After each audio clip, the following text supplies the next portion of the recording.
ഹജ്ജ് തീർത്ഥാടനത്തിനായി സൗദിയിലെത്തുന്നവർക്ക് സേവനം നൽകാനായി പുണ്യനഗരിയിൽ മശായിർ മെട്രോ ട്രെയിനും സജ്ജമായി കഴിഞ്ഞു. ഹജ്ജ് കർമ്മങ്ങൾ നടക്കുന്ന അറഫ, മുസ്ദലിഫ, മിന എന്നീ പുണ്യസ്ഥലങ്ങൾക്കിടയിൽ തീർത്ഥാടകർക്ക് സുഗമമായി യാത്രാ സൗകര്യം ഒരുക്കുന്നതിന് വേണ്ടിയാണ് മശായിർ മെട്രോ ട്രെയിൻ പ്രവർത്തിക്കുന്നത് എന്ന് അധികൃതർ അറിയിച്ചു. ഇത്തവണത്തെ ഹജ്ജ് നാളുകളിൽ 2000-ലധികം ട്രിപ്പുകൾ നടത്താനാണ് പദ്ധതിയിട്ടിരിക്കുന്നത്. ഇതിനുള്ള എല്ലാ ക്രമീകരണങ്ങളും പൂർത്തിയായതായി അധികൃതർ അറിയിച്ചു. അറഫ മുതൽ മിന വരെ 18 കിലോമീറ്റർ ദൈർഘ്യത്തിൽ 9 സ്റ്റേഷനുകളെ ബന്ധിപ്പിച്ചുകൊണ്ടാണ് ഈ ഇരട്ട റെയിൽപാത സജ്ജീകരിച്ചിട്ടുള്ളത്.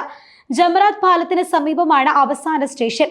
മണിക്കൂറിൽ 80 കിലോമീറ്റർ വേഗതയിൽ സഞ്ചരിക്കാനാകുന്നതിനാൽ പരമാവധി 20 മിനിറ്റിനുള്ളിൽ ഒരു ദിശയിലേക്കുള്ള യാത്ര പൂർത്തിയാക്കാനാകും. 250 പേരെ വീതം ഉൾക്കൊള്ളുന്ന 12 ബോഗികളാണ് ഒരു മെട്രോ ട്രെയിനിലുള്ളത്.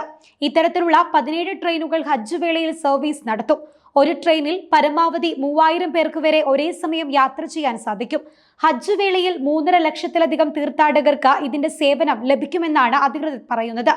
മശായിർ മെട്രോ ട്രെയിൻ പ്രവർത്തിക്കുന്നതിലൂടെ ഏകദേശം 1/2 ലക്ഷത്തോളം ബസ്സുകളെയാണ് റോഡിൽ നിന്ന് പിൻവലിക്കാൻ സാധിക്കുക. മണിക്കൂറിൽ ഒരു ദിശയിലേക്ക് 72,000 പേർക്ക് യാത്ര ചെയ്യാനുള്ള ശേഷി ഈ ഇലക്ട്രിക് ട്രെയിനിനുണ്ട്. അതേസമയം ഹജ്ജ് തീർത്ഥാടകർക്ക് സൗജന്യ ഇന്റർനെറ്റ് സേവനവും സൗദി അറേബ്യ ഒരുക്കിയിട്ടുണ്ട്. മക്കയ്ക്ക് പുറമെ അൽജിറാന ഏരിയയിലുള്ള അൽ തൈനം, അൽഫാത്മോസ്, ഗർൻ അൽ മനാസിൽ, വാദി മുഹ്റം, മീഖാത്ത് എന്നിവിടങ്ങളിലും വൈഫൈ സേവനം ലഭിക്കും.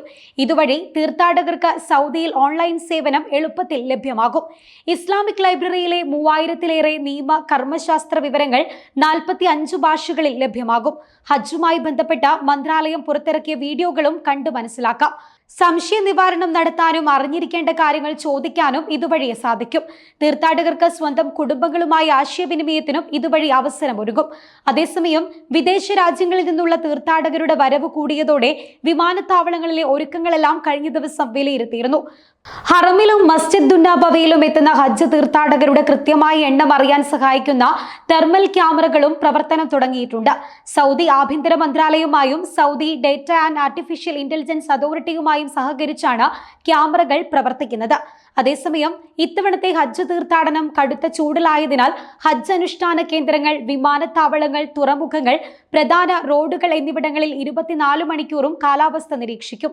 മൊബൈൽ റഡാറുകൾ സ്റ്റേഷനുകൾ വഴി അന്തരീക്ഷ പാളികളിൽ നിരീക്ഷിച്ച കാലാവസ്ഥ മുന്നറിയിപ്പുകൾ കൃത്യമായി നൽകും.